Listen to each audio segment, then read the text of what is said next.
কবিতা ছায়া জগৎ, কবি মনীন্দ্র গুপ্ত।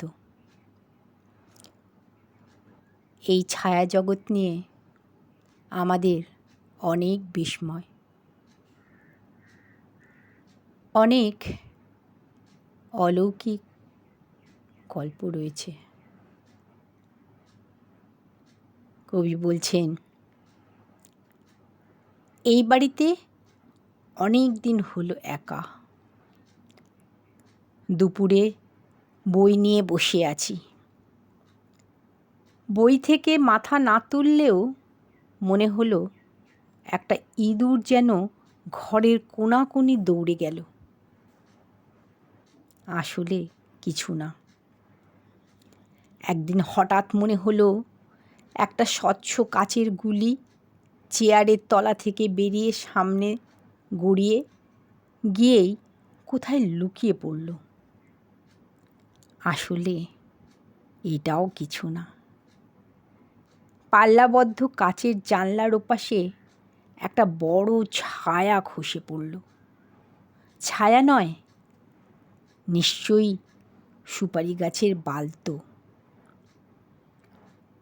উঠে জানলা খুলে দেখি বালতোও না, বিরাট ডানার একটা চিল পাশের পুকুরে ঝাঁপ দিয়েই নেমে মাছ নিয়ে উঠে যাচ্ছে আকাশে। দরজা খোলা থাকলে মাঝে মাঝে বিড়াল ঢোকে, পাশের ফ্ল্যাটের এলসা কুকুরটাও ঢোকে। না না, কুকুর বিড়াল কেউই নয়। আজকের কাগজটা হাওয়ায় মাটিতে পড়ে গড়াচ্ছে আর ফটফট করে কান নাচছে। বিকালে লতার ছায়া দোলে দেওয়াল। হঠাৎ মনে হয় উড়ন্ত প্রজাপতিকে বুঝি টিকটিকি তাড়া করেছে।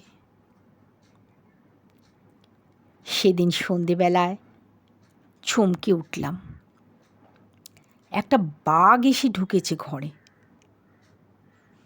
না না, বাঘ নয়, তুমি। লাফিয়ে উঠতে গিয়েই তাকিয়ে দেখি, না, তুমিও না। পৃথিবীর ঠান্ডা সন্ধেবেলার ছায়া ঢুকছে ঘরে।